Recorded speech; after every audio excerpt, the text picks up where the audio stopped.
Hi guys, welcome back to my YouTube channel. Now today's topic is one very close to my heart and one that I feel affects all of us at some point or in some means in our lives. So today we'll be talking about bullying as well as getting some insight on this serious issue with the founder of Project Braveheart, Maiveen Boehme. That's it. There you go. Maiveen, thank you so much for joining us on your really busy schedule. I know you're very busy, and thank you for sitting down with us and talking to us about this really serious issue and your amazing foundation. Thank you, Charl. I really appreciate it. I was super excited when you had reached out to me and made contact with me in wanting to collaborate and how eager you were in creating a collaboration with me. Yeah, I saw your interview with Damien from Bruce Pro, and it was amazing. You actually covered so many bases, things that we are looking at, and that's why I thought, let me speak to you and see if we can't get together and make a change in South Africa. And this is what I love about this journey and this process is the moment you start voicing these things that people might be uncomfortable about speaking about, or people don't know how to deal with, people start realizing that, oh, I can speak about it, oh, I actually do have a story to share. And now I know Project Braveheart is not an anti-bullying organization, but a non-bullying program. And what I really love about this is that you help not only the victim, but the bully too. Exactly, yeah. It's very important because if we don't do that, it's never going to stop. And the bully has a lot of hurt, a lot of layers that's there that we have to look after. So we have to address the target as well as the bully, because especially with kids, if it's not going to stop in their child, it's going to somehow catch up to them in the workplace. Yeah. And it's going to continue in the next generation. Exactly. So tell us a little bit of how Project Braveheart came to be about. Well, it's an amazing story. My kids were bullied at school, both of them, 2 girls, but the youngest one had the toughest journey. She was bullied for 9 years. Wow. And going through that, it was traumatic. And just for me, being a mum to my daughter, we're a very close family, you're frustrated, you know what to do, who to speak to. And then I realized, you know what, we need a much more comprehensive program in South Africa, and then addressing it properly, from A to B, sorting it out, and Getting having involved. professional help is much more what we should do than just, touching base. Exactly. And I know that it's really difficult because a lot of these of people that are targets that are being bullied don't really share. So what kind of warning signs can people look out for in targets who are being bullied and not necessarily sharing it with anyone? Kids, we think kids speak easily, but they actually don't. For a lot of reasons, they actually cover for you. They think you're going to get into trouble, not sincerely them. So what happens is you have to be close to your child. You really have to know your child's personality to know, because sometimes these signs are very subtle, but they withdraw socially, their eating habits change, they don't want to go to school, they've got a tummy ache. We actually tell the kids on stage, if we speak to them, you've got a tummy ache, sometimes you don't want to go to school, then maybe you've been bullied. Some kids don't even know they've been bullied. Sure. So look out for those signs, it's very important. It's really important, and that's why we urge parents and friends and people out there to get to know the people that are involved in life. When there's a warning sign or something, they're acting different, get involved, speak up, make them feel comfortable, give them a safe space for them to speak. You might just be able to say when someone who's a target is being bullied. Now, as much as you work, like you say, you work with not only the victim or the target, you also work with the bully, who is where the sources where we need to stop the bullying from. In your experience in these kind of stories and these situations, what kind of pushes someone to become a bully or someone to show bullying tendencies? There's quite a few reasons why somebody bullies. Firstly, I would think a lot of kids, if we're talking about kids now, are arrogant. They think they're much better than somebody else. Secondly, they might have psychological issues. Also, a lot of layers that we have to address. Then they might have been bullied, and now they like they say, the abused becomes the abuser. And then social problems, family problems. A lot of parents are too busy now to spend time with their kids, and then they seek attention in a different way, whether it be negative or positive. Absolutely. So with that all happening, we're having bullying in the workplace, we're having bullying in the schools. What kind of programs have you put in place, or what kind of action has Project Braveheart created to help stop and fight and combat this issue? Our programs in the school and in the workplace, and even with the elderly, is quite a comprehensive program. Our workplace program will be rolling out in a month or 2. And it's actually a support structure with professionals and with us, with our team, that actually supports the school and the company throughout the whole year, so that there's guidance from our side, and that we can help them wherever they need help.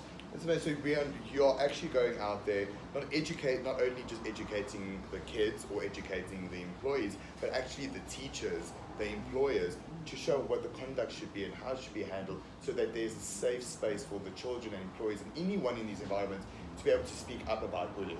We're even helping teachers now who are being bullied by the pupils.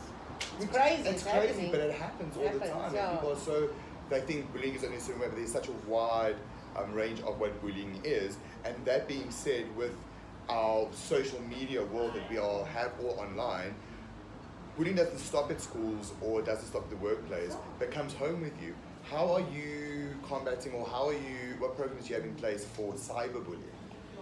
Cyberbullying is a huge problem, because kids think they hide behind a person, a mask. It's profile. a mask, they don't realize what people see. Mm-hmm. And I think they can take it off, they feel sorry afterwards, or they get into trouble, let me quickly take it off, it's fine. It stays there for life. Absolutely. And you can actually go into the files and content and go and retrieve it. And bullying is illegal. There's a lot of things that you can get sued for. Absolutely. So the kids have to be very careful out there. That's so, because the thing is, we are putting our lives out there on social media, and we are kind of creating a sense of vulnerability by the kind of feedback we get back. But again, taking advantage of someone else's lifestyle is not acceptable, like you say, and it has to come to a stop. And that's why I absolutely love this program of getting involved with not just the victim, but the bullying too. Yes. And what's great about Project Braveheart is that also, as I've read, you've introduced a national day for this movement. That's amazing. And we didn't want to call it an anti-bullying day, because we wanted to have a negative connotation. So we just called it Braveheart Day. Let's be brave. Let's look out for one another, like our slogan says, where the heart is free to change. We can come to Braveheart and we can actually change our ways. Either forgive the bully, or just not be the bully. And then wear red and blue on the day.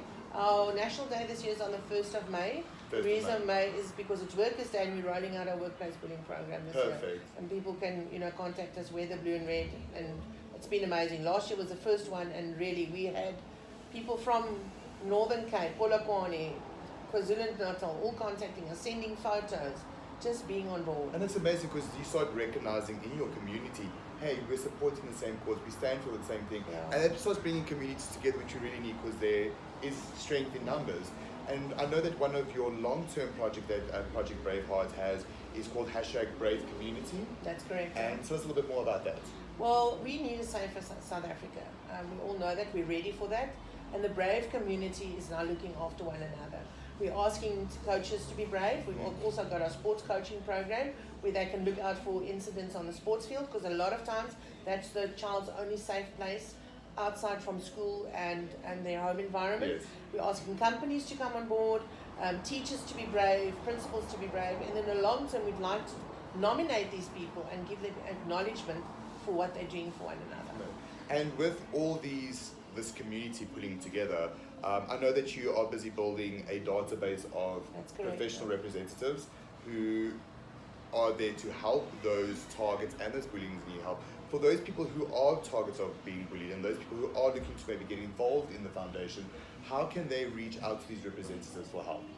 We've got a database. It's very small still, but there's a lot of people busy writing the courses, because that's one of our requirements. You need to write a course, whether you're a professional out there, to be on the same level or page as us, to know what to do. And they've got to give us police clearance certificates, etc., etc. So it's a very long process.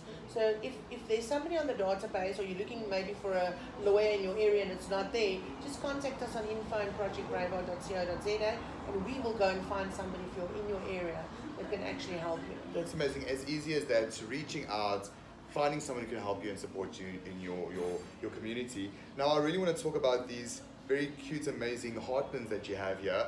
I love the idea behind these. How can we get more of these out there and more visible to bring more awareness? Those are amazing. We didn't think that it would have so much impact on kids, especially.